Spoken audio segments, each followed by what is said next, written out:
Private hospital ਦਾ bill insurance cover ਕਰੂਗੀ ਕਿ ਨਹੀਂ।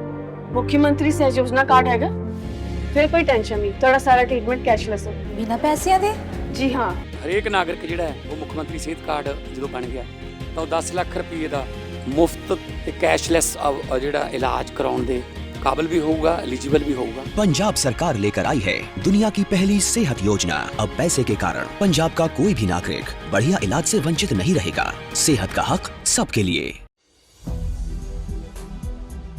नमस्कार, आप देख रहे हैं 4 PM और मैं हूं आपके साथ सिमरन। दोस्तों, ईरान अमेरिका पूरी तरह से जंग के मुहाने पे खड़े हो गए हैं। एक और जहां पहले से ही फारस की खाड़ी में USS अब्राहम लिंकन समेत कई युद्धपोत तैनात हैं, वहीं अब बड़ी खबर आई है कि अमेरिका का USS डिस्ट्रॉयर इजराइल के बंदरगाह इलाद पे पहुंच चुका है।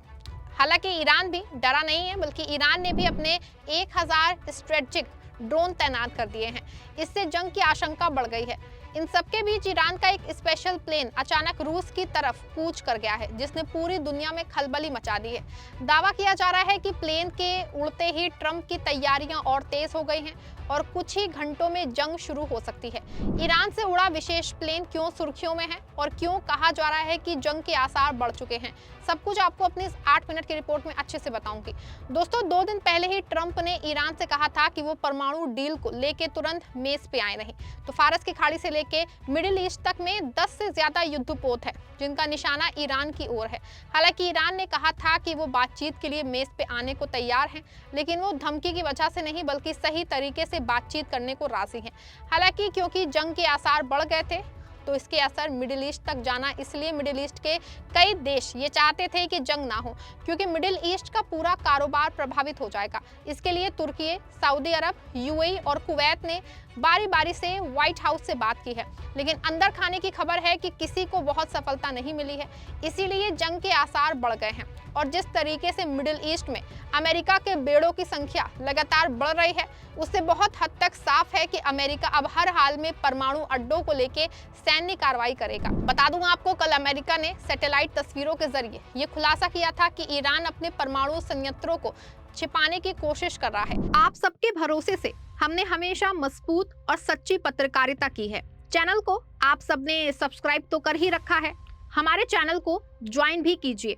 हमारे चैनल के मेन पेज पे जाइए, जहां सब्सक्राइब लिखा होता है ठीक उसी के बगल में आपको ज्वाइन का विकल्प दिखेगा। ज्वाइन बटन पे क्लिक करके पेमेंट प्रोसेस पूरा होते ही आप हमारे सफर का मजबूत हिस्सा बन जाएंगे। Institute for science and international security द्वारा जारी सैटेलाइट तस्वीरों ने ईरान की घबराहट को दुनिया के सामने ला दिया है। बीते 24 घंटे में इस्फहान शहर के परमाणु संयंत्र में असामान्य हलचल देखी गई है। ईरान ने अपने अंडरग्राउंड परिसर के मुख्य और दक्षिणी प्रवेश द्वारों को भारी मात्रा में मिट्टी डाल के सील कर दिया है। विशेषज्ञों का मानना है कि ये कदम केवल रास्ता बंद करने के लिए नहीं है, बल्कि अमेरिकी बंकर बस्टर मिसाइलों के असर को कम करने के लिए उठाया गया है।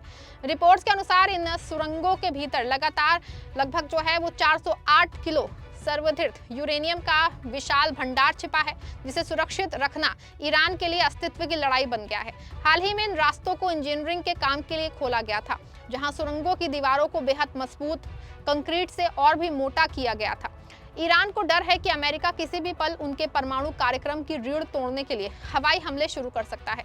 इसीलिए वो अपनी सबसे कीमती संपत्ति को जमीन के भीतर एक ऐसे किले में बदल रहा है जिसे भेदना आसान ना हो। दावा तो यहाँ तक है कि ईरान केवल बचाव ही नहीं कर रहा है, बल्कि पर्दे के पीछे अपने परमाणु कार्यक्रम को और तेज कर रहा है। सैटेलाइट इमेज में इस्फहान की उस इमारत में भी निर्माण कार्य देखा गया है जहां पहले सेंट्रीफ्यूज मशीनें बनाई जाती थी। सेंट्रीफ्यूज वो मशीनें हैं जिसका इस्तेमाल यूरेनियम को इस हद तक शुद्ध करने के लिए किया जाता है जिससे परमाणु बम बनाया जा सके।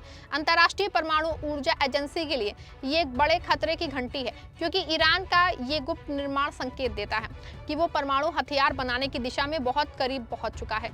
बता दूं आपको कि ईरान पहले भी दावा कर चुका है कि अगर कोई दिक्कत हुई तो वो 24 घंटे में परमाणु बम तैयार कर सकता है। और जिस तरह से सैटेलाइट तस्वीरों के जरिए दावा किया जा रहा है वो कहीं ना कहीं ईरान के लिए एक भयंकर पेंच है। हालांकि इस बात से भी इनकार नहीं किया जा सकता है कि ईरान फिलहाल चारों तरफ से घिरा है और किसी भी समय युद्ध शुरू हो सकता है।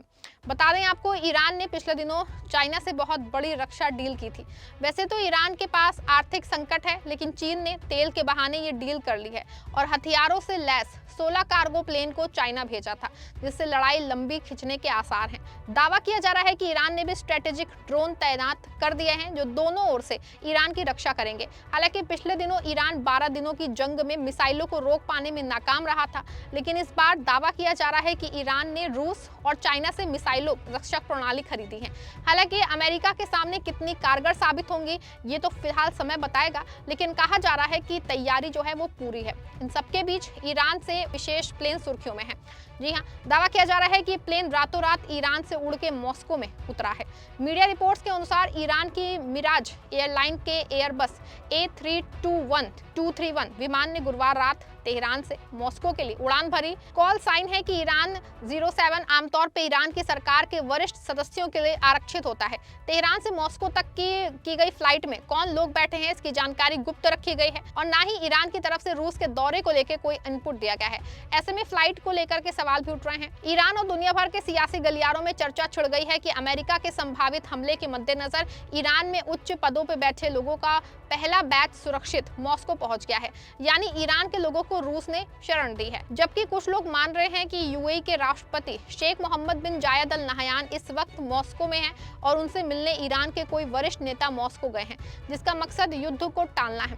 सच्चाई क्या है ये तो खैर आने वाला समय बताएगा, लेकिन अब युद्ध को टालने की कोशिश फेल होती दिख रही है, क्योंकि हर दिन मिडिल ईस्ट के समुद्र में अमेरिका अपनी ताकत बढ़ाते दिख रहा है, जो इस बात का संकेत है कि जंग की तैयारी दोनों ओर से पूरी तरह से चल रही है।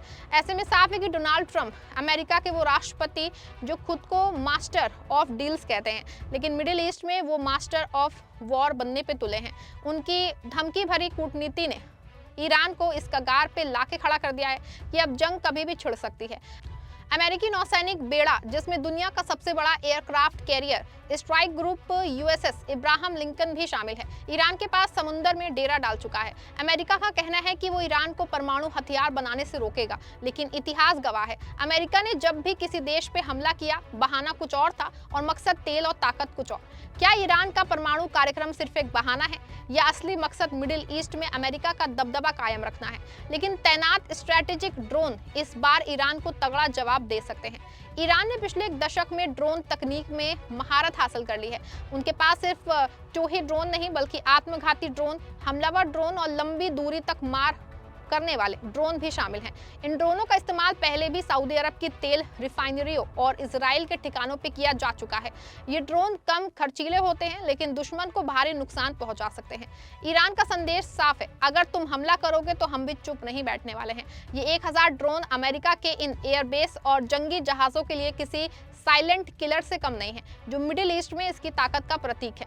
ट्रंप की धमकियों के बीच ईरान का ये पलटवार, न्यूक्लियर प्लांट की किलेबंदी, मॉस्को में सीक्रेट फ्लाइट और 1000 स्ट्रेटेजिक ड्रोन की तैनाती, ये सब दिखा रहा है कि ईरान ने इस बार हार मानने का फैसला किया है। अमेरिका के पास करो या मरो का विकल्प है, लेकिन ईरान के पास जियो या मरो का संकल्प है। सवाल ये नहीं है कि कौन जीतेगा और कौन हारेगा, सवाल ये है कि कौन जीतेगा और कौन हारेगा। सवाल ये है कि क्या दुनिया एक और विनाशकारी युद्ध को बर्दाश्त कर पाएगी। ईरान ने अपनी तैयारी कर ली है, अब गेंद अमेरिका के पाले में है। ट्रंप क्या फैसला लेते हैं ये आने वाला कुछ घंटे में पता ही चल पाएगा या फिर कुछ दिनों में तो तय ही है। आपको क्या लगता है, अमेरिका को ईरान पे हमला करना चाहिए या कूटनीति के एकमात्र रास्ता है? दोस्तों अपनी राय कमेंट में जरूर दीजिएगा और ऐसी धमाकेदार रिपोर्ट्स के लिए हमें सब्सक्राइब जरूर करिएगा।